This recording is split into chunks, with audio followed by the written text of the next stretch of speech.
अब हम बात करते हैं वाटर में अगर हम कोई सॉलिड चीज डाल देते हैं, तो मैंने एग्जांपल लिया है पोटेशियम परमैंगनेट का। आपकी बुक में भी ये एक्टिविटी नंबर 9 दी हुई है।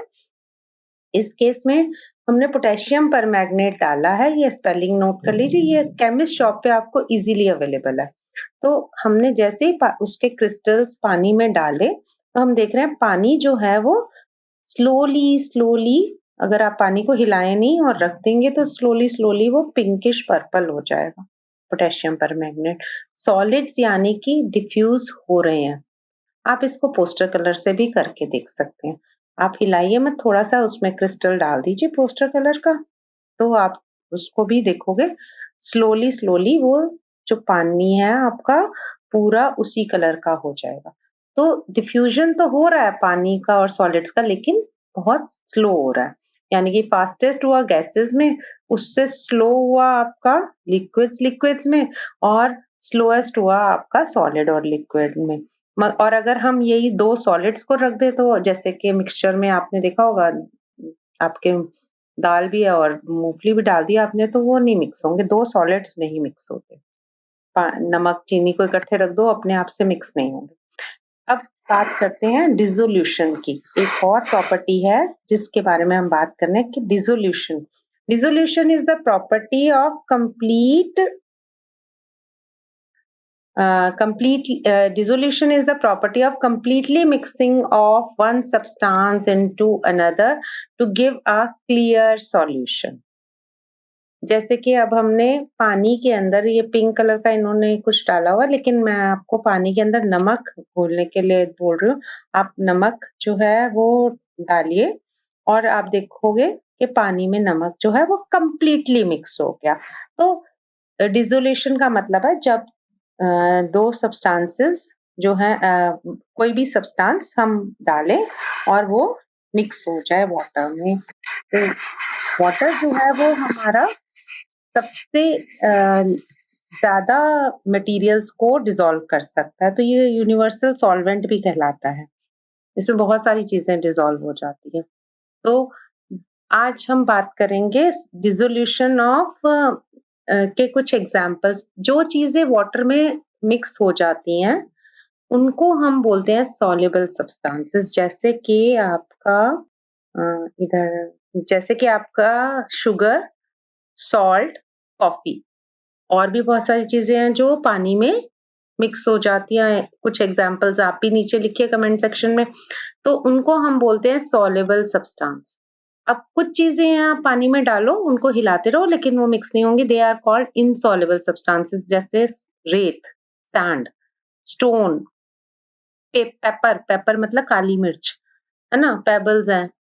तो आपके वो पानी में मिक्स नहीं होंगे। थर्माकोल बॉल्स डाल के देख लीजिए, रबर, पेंसिल शार्पनर, वो they are insoluble in water. अब बात करते हैं what is solubility.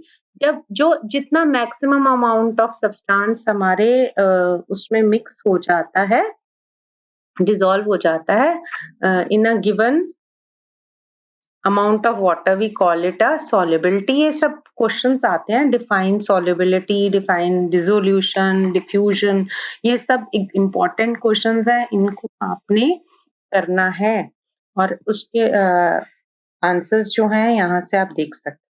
Next is your what is saturated solution, क्या होता है? आपका एक्टिविटी नंबर 11 दिया हुआ है, उसमें आपको अच्छे से सैचुरेशन बता रखा है कि आप एक ग्लास में पानी लीजिए और कीप ऑन एडिंग सॉल्ट और शुगर। सॉल्ट का कहा जाए तो सॉल्ट ऐड करते जाओ। आपने काउंट करना है कितने चम्मच नमक उसमें आराम से डिसॉल्व हो गया। एक पॉइंट ऐसा आएगा जब आप और सॉल्ट डालेंगे तो वो उसमें डिसॉल्व नहीं होगा।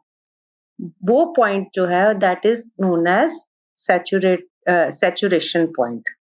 अब ये जो सैचुरेशन पॉइंट है, इसके बाद अगर आप और सॉल्ट डालेंगे तो वो डिसॉल्व नहीं होंगे। इसका रीज़न है क्योंकि वाटर के अंदर जो मॉलिक्यूल्स थे, पार्टिकल्स थे, उनके बीच में जो इंटरमॉलिक्यूलर स्पेस थी, वो फिल हो गई है। मगर अगर हम इसी लिक्विड को, वाटर को हम बॉयल करते हैं, हीट कर लेते हैं, तो आप देखोगे कि थोड़ा-सा और सॉल्ट हम उसमें ऐड कर पा रहे हैं। यानी कि सैचुरेशन पे टेम्परेचर का इफेक्ट होता है, सैचुरेशन जो है इंक्रीज हो जाता है टेम्परेचर के साथ। अगर हम टेम्परेचर बढ़ाएंगे तो उसकी सॉल्युबिलिटी इंक्रीज हो जाती है, ठीक है, लिक्विड्स के केस में। अब हम बात करेंगे दो लिक्विड को, dissolution of liquid in liquid. Dissolution of liquid in liquid के बारे में बात करेंगे। जब हम दो लिक्विड्स को मिक्स करें तब क्या होता है। पानी में बहुत सारी चीजें मैंने जैसे कि बताया एक मिक्स हो जाती है। Water is a universal solvent, मगर उसमें आप सॉल्ट मिक्स कर लो, शुगर मिक्स कर लो, दूध मिक्स कर लो, इंक मिक्स कर लो, लेकिन उसमें भी आप ऑयल डालते हो तो वो मिक्स नहीं होता। डीजल डालोगे, पेट्रोल डालोगे, वो मिक्स नहीं होते, वो इनसॉल्युबल है वाटर में। तो हर चीज नहीं मिक्स होती है। तो अब हम बात करेंगे solubility of gases in a liquid. बहुत सारी गैसेस भी पानी में मिक्स हो जाती हैं, जैसे कि ऑक्सीजन गैस। तभी फिशेस जो हैं वो पानी में सांस लेती हैं, या प्लांट्स जो हैं पानी में सांस लेते हैं। और अगर हम बात करें कोल्ड ड्रिंक्स की, आप कैंपा कोला, फैंटा पीते हैं, वो एरेटेड ड्रिंक्स कहलाती है। एरेटेड ड्रिंक्स में कार्बन डाइऑक्साइड मिक्स की जाती है। जैसे आप बॉटल खोलते हो तो उसमें से गैस निकलती है ना, वो कार्बन डाइऑक्साइड गैस होती है। इसका मतलब पानी में कार्बन डाइऑक्साइड भी मिक्स हो जाती है। मगर पानी में बहुत सारी गैसेस मिक्स नहीं भी होती, जैसे कि हीलियम, ओजोन, हाइड्रोजन, ये पानी में मिक्स नहीं होती, नाइट्रोजन नहीं मिक्स होती है। तो पानी में भी कुछ गैसेस जो हैं वो डिसॉल्व होती हैं, कुछ उसमें डिसॉल्व नहीं होती।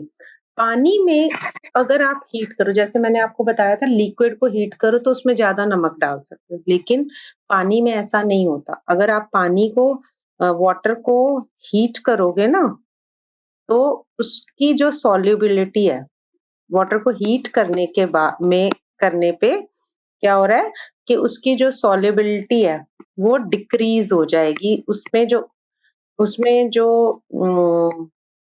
ऑक्सीजन है वो कम हो जाएगी, ठीक है। तो उससे सॉल्युबिलिटी डिक्रीज हो जाती है, यानी कि पानी की सॉल्युबिलिटी डिक्रीज हो जाती है। इसीलिए जो जहाँ पे जैसे आपका बिजली बनती है, वहां पे वो हॉट वाटर वहां का रिलीज करते हैं रिवर में, तो उस जगह पे बहुत सारे एनिमल्स और प्लांट्स जो हैं वो दे डाई, क्योंकि वहां पे ऑक्सीजन लेवल कम हो जाता है।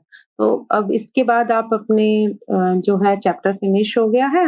इस चैप्टर में आपने जो है क्लासिफिकेशन ऑफ मैटर पढ़ा, आपने प्रॉपर्टीज पढ़ी, आपने अपीयरेंस के बेसिस पे, फील के बेसिस पे, ट्रांसपेरेंसी के बेसिस पे, डिफ्यूजन और सॉल्युबिलिटी के बारे में पढ़ा। तो आई होप आपको चैप्टर क्लियर हो गया होगा। And go through the keywords, अपने कीवर्ड्स लर्न कर लीजिए and write down in the comment section. और उसके बाद इसकी एक्सरसाइजेस जो हैं वो हम डिस्कस करेंगे नेक्स्ट वीडियो में।